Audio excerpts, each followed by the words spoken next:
is a presentation of the Match Talk Podcast Network.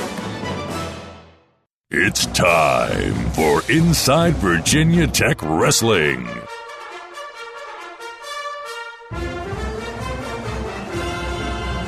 Now, let's join your host, three-time National Wrestling Writer and Broadcaster of the Year, Jason Bryant.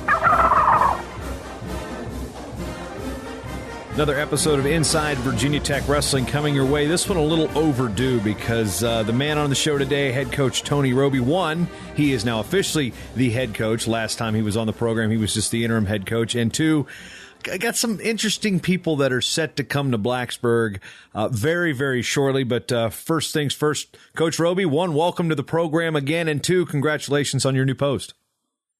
Thanks, I appreciate it. It feels good to be doing the program, doing the show as the head coach. It's obviously an opportunity that I'm incredibly excited about, and just really excited to be able to stay here in Blacksburg at Virginia Tech, and the place that I've called home for the last 11 years, and look forward to the challenges of leading this program. I'm very excited about it. Thank you. Briefly, let's just talk about the interview process, because most people felt you were a slam dunk hire that were from outside of the program. How confident were you going in that you were going to be the guy, and what was the interview process like with you and Whit Babcock? I felt good about it, but at the end of the day, I was really just focused on our guys and trying to finish the season the right way, and making sure that they had an opportunity and they were prepared to accomplish their goals at the end of the season. And it all happened very fast after the NCAA tournament. So, the process between Whit, myself, Desiree, and Chris Helms was it was very good. It was a very positive experience, and they certainly made me earn it, but that's kind of the way I like it. I wanted to be able to earn this position and show everybody that I could do this job. And I think in the interim process, I was able to do that. And then through the interview process, I think they felt very comfortable with it. So it was it was a little bit of a stressful couple months there, but things worked out well for me, and we're moving forward now. What do you think is your strongest attribute to continue to lead or be part of the leadership team with Hokie Wrestling? Well, I just think if you look at my track record, I've won at a pretty high level at every place that I've been. If you go back to my days at Edinboro as a student athlete, when I came into Edinboro, they were a pretty good team. I think they were in the 20s and in the 30s. And when I left there, we finished sixth in the country my senior year at the Division I Nationals. I went to West Virginia for 1 year. We finished ninth, which was one of the best finishes in the history of the school. Spent 4 years at Michigan and had a ton of success there. I had first national champion in 18 years. The year after I left, I believe they took second in the country with a lot of the guys that I coached and recruited. And then I think if you look at what we were able to do here at Virginia Tech is pretty impressive as well. So I just think from a leadership standpoint, I've got a pretty good idea of what it takes to be successful in the sport of wrestling. I feel really good about my ability to lead young people and young men to be successful in wrestling and in life, and that's what I think I bring to the table more than anything. When we look at the timeline, you said it was stressful. So the moment comes down, you get the job. What is that? Well, one, is there any discussion with Coach Dresser on at his position, Iowa State, be like, okay, I'm going to start, asking for permission to talk with Derek St. John and Mike Zadek, who we know now are in Ames. But, how quickly and how chaotic is that staffing situation? Can you give us a little insight on how that works and what was there discussion? Wasn't there discussion? No, we had discussed that prior to me getting named the head coach permanently. So I knew that Coach Dresser was going to go after those guys, and I kind of anticipated that and had done my homework ahead of time and started to line some things up with some other people and really did a lot of research and talked to a lot of different people in terms of, who might be available, who would be interested, and who would be really good to fill those positions if, in fact, Mike and Derek did decide to leave, and I kind of anticipated that. Those guys have real strong roots, obviously, in the state of Iowa. Derek's an Iowa native. It's 2 hours from his family. Mike owns property in the state of Iowa. They both went to the University of Iowa. So, I wasn't at all surprised at the way things played out. So, when I got hired, basically, my job was to go try and fill those positions with the best people that I could possibly find and get. And at the end of the day, I think we were really successful in being able to do that and being able to do it in a timely manner. So it worked out pretty well. Who was the first target? Was it Molinaro or was it Jared Frayer? I had contacted a lot of people. Frank did come down and visit first just because of scheduling. He was able to get down here almost immediately after I contacted him to look at the position. And then Jared came down the following weekend. But in terms of who was the guy I was going after first, I don't know that there's really any distinction there. I had talked to both of those guys and was in conversation with both those guys and other people as well. But from a timing standpoint, Frank was able to drive down here, and Jared was still working his job and couldn't get here until the next weekend. But we were able to move in both cases pretty quickly. And once I had an opportunity to get those guys down here, get them on campus, spend the weekend with them, was sold on both of those guys in addition to some of the references that I contacted. And I think they were sold on Virginia Tech more than anything. I mean, this is a place where you come down and you see it and you spend the weekend here. It's an easy place to fall in love with, and I think they both did. And they both have young families. Frank's got 2 little boys. Jared's got 2 little girls. So there was a lot of positives and a lot of things that drew them to these positions. What about the pre-existing relationships? I understand that you said you'd talked with people to get, recommendations and whatnot. And what was the relationship with Molinaro that made you say, okay, maybe I can pitch this guy on a place he's probably not been to a whole lot of times? I had known Frank a little bit just from coaching against him and just had been watching him from afar. I mean, what he did last year at the Olympic team trials and then at the Olympics really was inspirational. I mean, he was on a run that was incredibly impressive. I've always been impressed with the way the guy competed, even dating back to high school. He's one of the best competitors that I've ever seen. So as far as us having an extensive relationship, we didn't. We knew each other casually. I had talked to some people that I trust in Pennsylvania that had kind of clued me in that he may be looking to for another opportunity, and so I just reached out to him and shot him a text, and he got right back to me, and one thing led to another, and he literally was down here within 4 or 5 days. So it worked out well.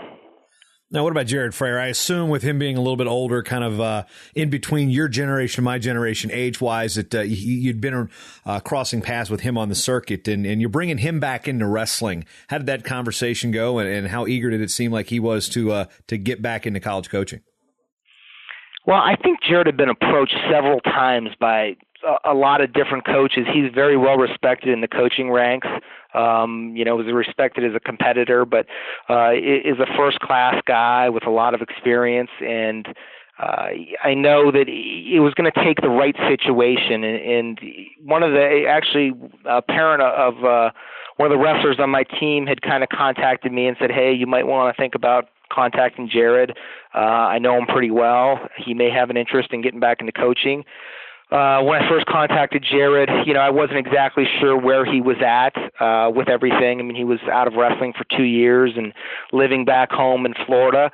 So, but again, like I said, I mean, I was going to reach out to anybody that I thought may have a little bit of interest, who I thought would be an asset to us and would be a good fit for our program.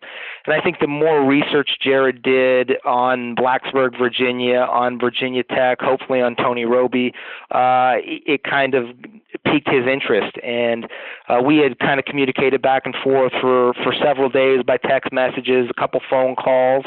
And I think it was a matter of him sitting down, talking with his wife, talking with his family, and just kind of seeing if this was a good fit for him. And I think the more research he did, the more comfortable he felt with the situation here at Virginia Tech, and it ended up being the right move for him. And I think a lot of things fell into place. So. people look at coaching staffs now and they assume there's going to be, lightweight, middleweight, upperweight coach. I know Coach Dresser actually said this in his press conference with his hirings with Iowa State, but you've brought in two guys that essentially were the same weight class. What do you say about those theories that you got to have a light, middle, and upperweight guy in the room? I think you got to get really good people who are good wrestling coaches or are good at all phases of this job.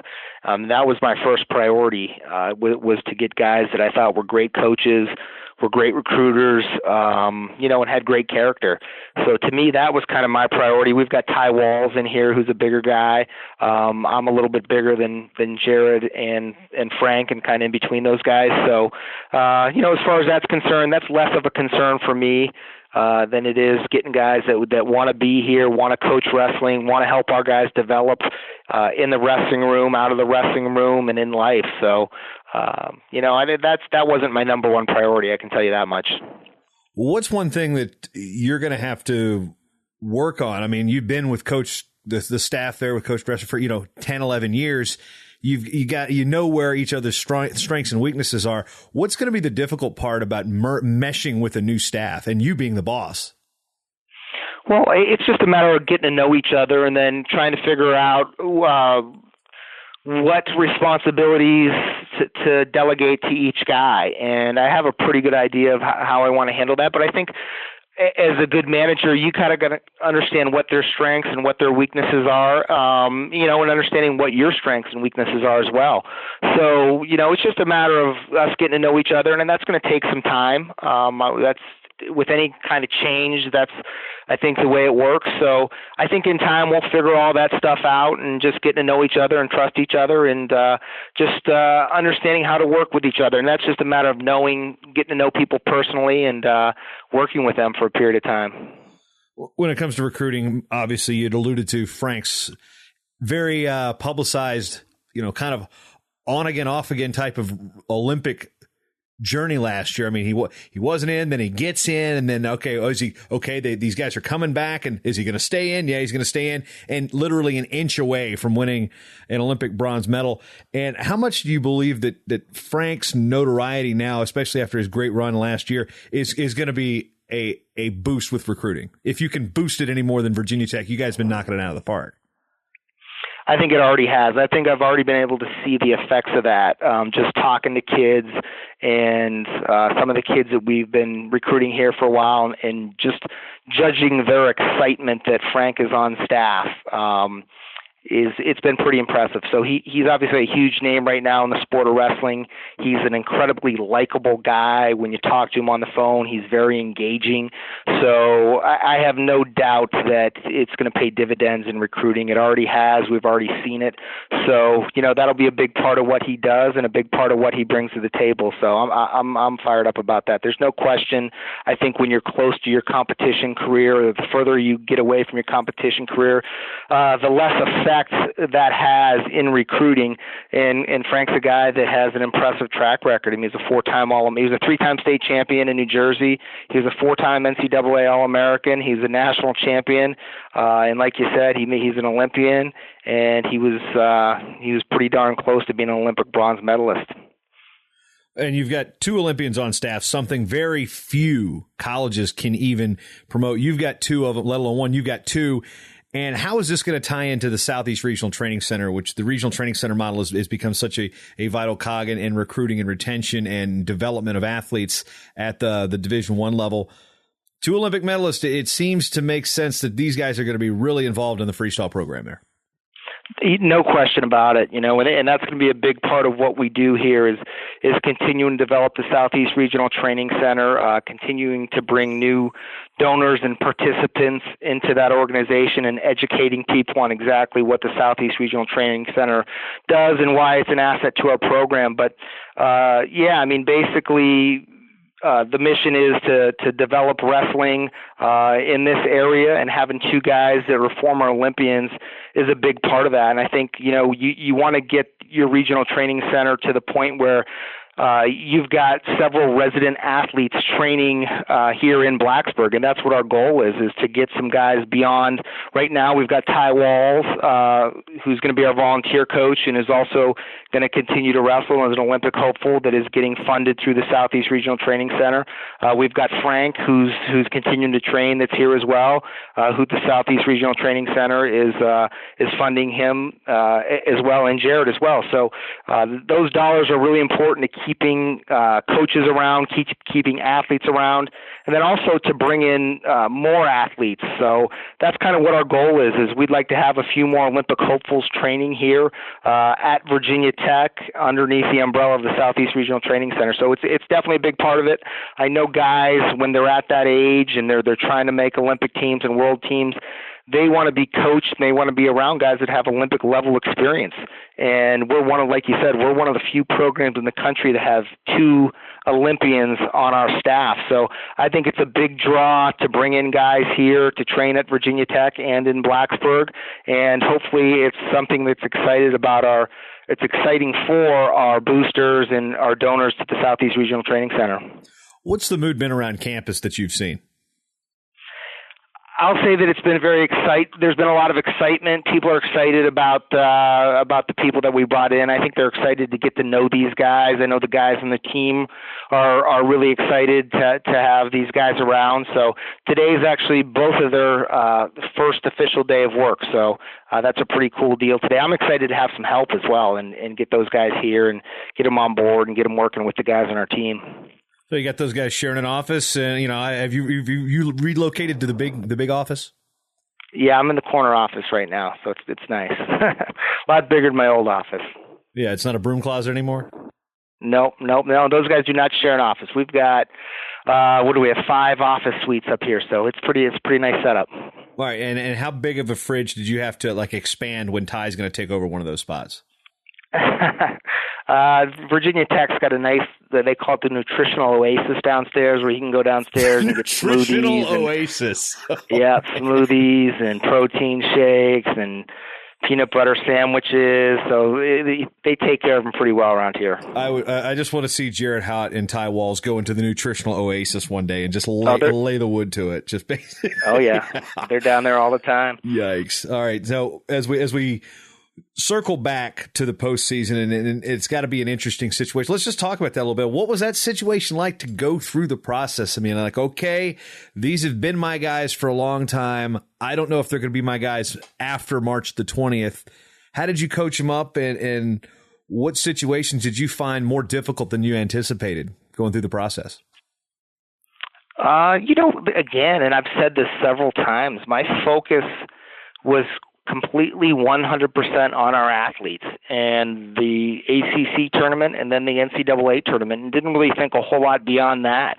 That time of year, you've got to, as an athlete and as a coach, you've really got to be dialed into what you're doing and focused on what's in front of you. So I didn't have a lot of time to think about all those other things that were going on and swirling around me. So, just kind of, that's where I was at, and that's where my focus was. And again, like I said, as soon as the season was over, the whole thing happened so fast that I didn't really have a lot of time to think about it. So we get to the NCAA Championships, as we did a preview episode last time out. We look at the situation. The team finished 6th, which on paper could be viewed as a disappointment. I guess that also shows you how far the program has come, that 6th place it's a disappointment in some people's minds. But you got All-Americans from Joey Dance, Salman Shishko, Sal Mastriani, Jared Hott, and Ty Walls. Let's just overview of the team performance with that 6th place finish. I mean, what were your general thoughts about how things ended up this season? I think you hit the nail on the head. Could it have been better? Of course it could have. I mean, I felt was disappointed for Zach Epperle and Zach Zavatsky, 2 guys that clearly were good enough to be on the stand and be high on the stand at the NCAA tournament. With that being said, I felt like there was a lot to celebrate. Anytime you have 5 All-Americans and you place as high as 6 in the country, that's nothing to sneeze at. I mean, I think if you look at the teams that we're competing against that finished in front of us, when you have Penn State and Ohio State and Iowa and Oklahoma State and Missouri, those are all quality programs. So despite the fact that we probably left a little bit on the table. Still feel good about, like I said, 5 All-Americans. Was really happy for Joey Dance, although he didn't, win a national title, which was his goal. To finish his career and All-American again was important for him, and he was in a dogfight to do it. He wrestled that round of 12 match against the guy from Nebraska and went to overtime, and for him to pull that out was pretty impressive in the fashion that he did. So, we had a lot of good things happen. Ty Walls was an All-American for the 3rd time. Salman Shishko was an All-American for the 2nd time. Jared Hott was an All-American for the 2nd time. And I think the best story of that weekend for us, if you want to look at it as an individual, was Sal Mastriani, who has had a lot of ups and downs throughout the course of his career, and really finished on a high note, getting All-American honors, and it was a goal of his, and for him to wrestle the way he did in that round of 12 match to be an All-American against Clagon was impressive. I don't know if you saw that match, but it was really a demonstration of how bad that guy wanted to win and his will to win and what he's put into the sport of wrestling. So, like I said, I felt pretty good about it. I think we're in a good place when we're disappointed with a 6th place finish at Virginia Tech. Yeah, and speaking of Sal, we talked about that scramble with Joey LaValle from Missouri, who ends up in, and it really wasn't much of a scramble. It was just a great counter. Sal was in deep. So, we're talking millimeters. We say Frank Molinaro is inches away from a bronze medal.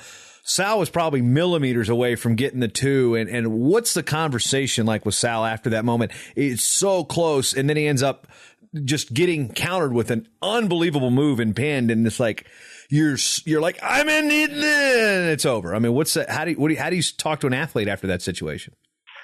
You have to compartmentalize every match at the NCAA tournament. You really do. Whether it's good or it's bad, once it's over, and you got to move on, and you got to focus on what's in front of you. And it sounds cliche, but it's so true. So after that match, there's nothing you can do about it. You still have an opportunity to become an All-American. And that's where your focus has got to shift to, and you got to shift it there immediately. And that's always what the conversation is with athletes when they have a disappointing loss at the NCAA tournament or really at any event. Especially for Sal, he's a senior, so there's no reason to dwell upon what we could have done differently technically or anything like that. We had one goal in mind, and that was to come back and win our next match and put ourselves in position to achieve your goal of becoming an All-American. So he did a really good job of maintaining his focus and, just kind of understanding what the situation was and where he needed to be.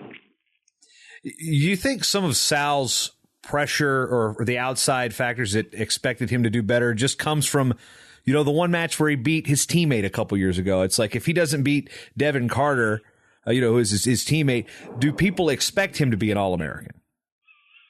I think so. I think if you look at the year that he had that year, he had a pretty good year. He lost in the quarterfinals, I believe, to Alex Surtis, who was the national champion, dropped down in the round of 12 and lost to Sorensen, who I think placed 3rd that year. So, Sal's he's had a lot of good moments throughout the course of his career. And the win over Devin Carter, although probably the one that people and Virginia Tech fans remember the most, it wasn't the only good moment that he had in his career. So, I knew and I expected a lot out of Sal. He had been wrestling really, really well throughout the course of the season. And, it didn't surprise me one bit that he was an All-American. And, I think the expectation that he placed upon himself was to accomplish that. And I don't think he was surprised in the least bit. Let's not forget he also packed Ian Miller during his career too. So that's another pretty good win there. Two pretty good wins. Now, circling back to Joey Dance, the pressure again. We talk about, Kyle Dake has mentioned what is pressure. Pressure is what you make it. Joey Dance, that situation in the quarterfinals. Again, what's you talk about compartmentalizing? What's the conversation like with a guy like that this is the 3rd straight year he's supposed to have been somewhere that he ultimately didn't end up there on the top side? Yeah, it's tough. Joey's been seeded, I think, second the last 2 years or last 3 years at the NCAA tournament.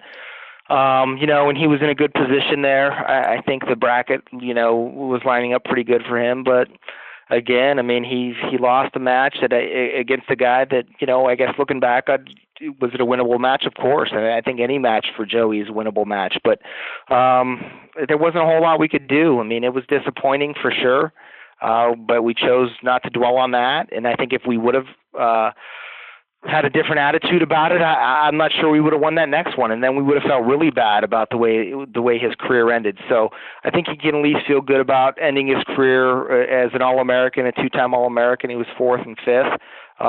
Could it have been better? Of course, but I was happy for him that he was able to get on the stand. One thing that centered around the 125-pound bracket was Nick Suriano and him being basically not pulled from the bracket, but sat there and said, okay, he's going to default out. Given if that situation presents itself and he is pulled Saturday prior to the tournament, there's a chance the next guy in comes in. It would cause the brackets to be reshuffled and reseeded. As it stands right now, the 3 sat there kind of empty. That's what it was going to be. And there was some controversy about how this was impacting Oklahoma State because that could have, if they reorganize, Piccinini drops down to the bottom half of the bracket. And if that's the case, Mueller, who was a 10, would probably have gone up to the 9. Did you give any thought to what should happen in that situation or how much this could have impacted the bracket? Of course, it's hindsight's always 20/20, but any thoughts on how that scenario unfolded in terms of how it affected your athlete and your coaching? It's a lot of ifs and buts. So no, not really. I don't think it didn't impact our approach in the slightest bit. Our approach is always to just go out there and wrestle as hard as you can and wrestle as smart as you can and wrestle with great intensity and try to figure out a way to get your hand raised. So I do think it's a situation where I think it'll be addressed by the NCAA. There's already a proposed rule change where they've sent out a questionnaire to the coaches regarding that, and there's a possibility that they may take the first alternate at each weight class of the NCAA tournament on the NCAA's dime, and then if a situation like that occurs again, they add one more that alternate to the bracket, and then they reseed it, redraw it. So, it was a unique situation for sure, but at the end of the day, it really didn't impact us all that much. All right. Well, you've already answered my second follow-up with your other comments. So yeah, I was curious on what I was always thinking, because Heath Esslinger's tweeting, "Hey, my guy's here. He was on the bubble. Let's weigh him in." I know it's kind of tongue in cheek there, but it's unfortunate. That situation. I mean, the rule is going to be addressed because of this situation. Now, moving forward, Salman Shishko moves up to a new weight class this year. Been solid all year. Really solid season. What do you take away from his overall performance in his year? I take that Salman's a very good wrestler, and I think he's a guy that's always going to be hanging around in there. But I think his goal is to win a national championship, and in order to do so, I think we've just got to we've got to make that commitment and in an effort to make the jump. And I think hopefully getting some new coaches in here. Not that that Coach Sadek and Coach St. John didn't do a great job with him. Maybe we'll put a little spark under Solomon. But he's certainly a talented guy.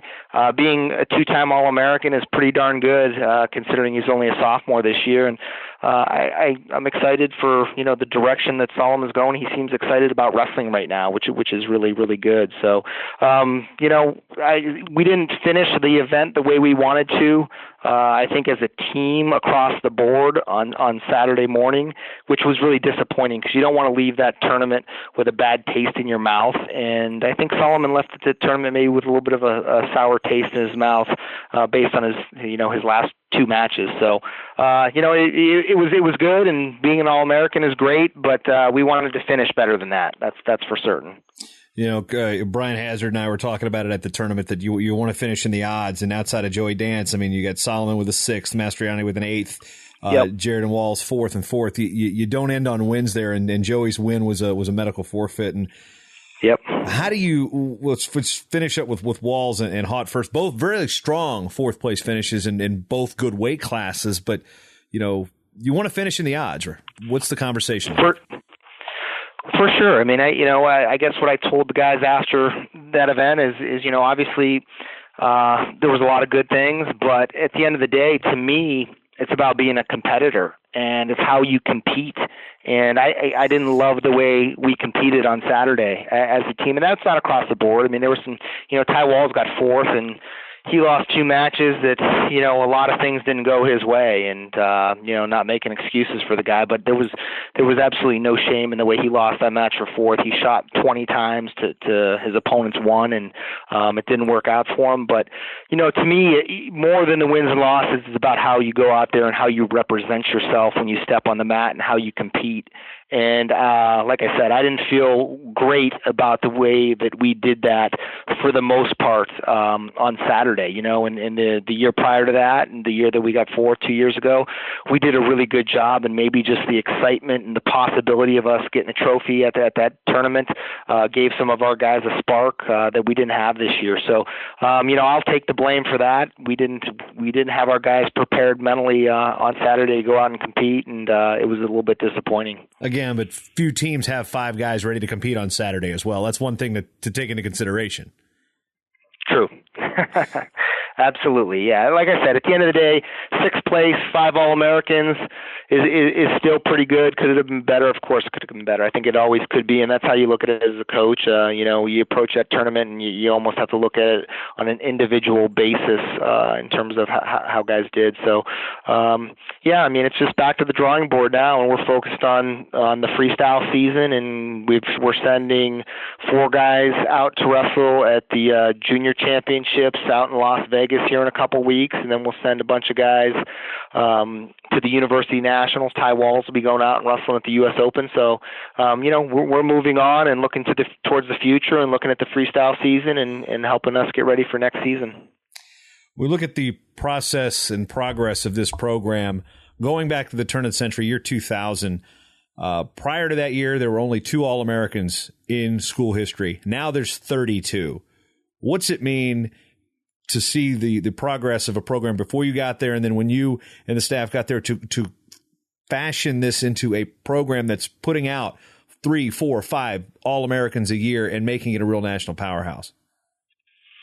I just think it's a testament to the work that we've done here. And there's been a lot of different people that have been a part of that. Obviously, Coach Dresser was a part of that, and there's a lot of other coaches that have been through here to help us get to this point. And I think we've had 24 All-Americans over the course of the last 5 years, if I'm remembering correctly. But, I think it's a testament to just the belief system that we have and continuing to do what we think is right as a program and train the way that we feel like is conducive to winning at the Division I level. So we're going to continue to go on that path, and not a whole lot's going to change here in terms of the way we approach things, the student athletes that we recruit. And, it's just going to be a situation where we continue to work hard in every aspect of what we do. And that's, at the end of the day, that's what it's all about, I think, is putting in the time, putting in the hours, getting the right kind of people around you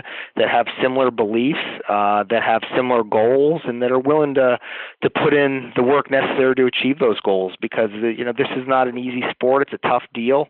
But, when you come in every day and you work really hard and you try to improve and you have a great attitude, you can accomplish great things over the course of your career. So we're just going to continue with that motto, and that's what we've been doing. And it's proven successful. Talks about freestyle. What's next for the staff, though, in terms of, you said that you got Molinaro and Freyer in there. First real day of work here on Monday, April 10th. The staff. What is the process for you guys to sit back? All right, we're going to go to lunch. We're going to figure out philosophy. We're going to sit there and break down how each other ticks. Well, a lot of those discussions have already taken place throughout the course of the last several weeks in terms of philosophy and how we approach the sport of wrestling. And I don't think that those guys would be here or want to be here if they weren't on the same page as me in those areas. So it's going to be, like I said earlier, we're going to have to continue to get to know each other, and we're going to have to continue to tweak some small things and try to figure out where everybody's good. But at the end of the day, to me, if you got people that are willing to work hard and are committed to it, figuring that stuff out is pretty easy. And that's kind of my philosophy on it. I mean, I've got 2 guys in here that know what it takes to be successful in our sport. They're proven winners. They're willing to put in the work. So that's what's exciting to me. And the rest of those little details in terms of who's going to do what and how we're going to figure things out administratively, those are all secondary, and those are all things that we can figure out in time. And we'll sit down as we get to know each other better and figure those things out. I mean, we've already had a couple of drills this morning.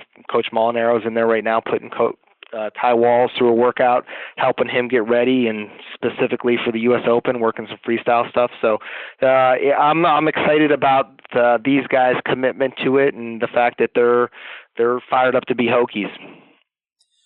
Tony Robie, his first official episode as the head coach of Hokie Wrestling here on Inside Virginia Tech Wrestling. Coach Robie, I'd like to thank you for your time and just in the time we got left on this episode. Any special thanks go out there for this season of Hokie Wrestling moving into the offseason? Yeah, I want to thank our fans and our donors and the people who have supported Virginia Tech Wrestling and have supported the Southeast Regional Training Center. They're a huge, huge part of what we do, a huge part of our program.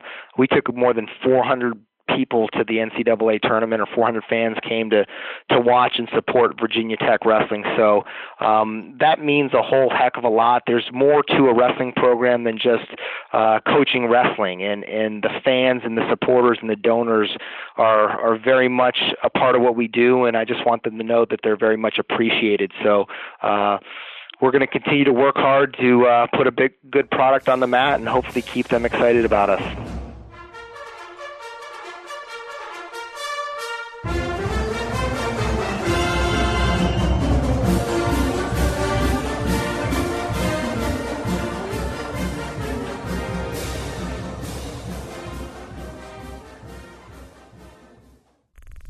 This show is part of the Mat Talk Podcast Network. For more wrestling podcasts, head over to MatTalkOnline.com.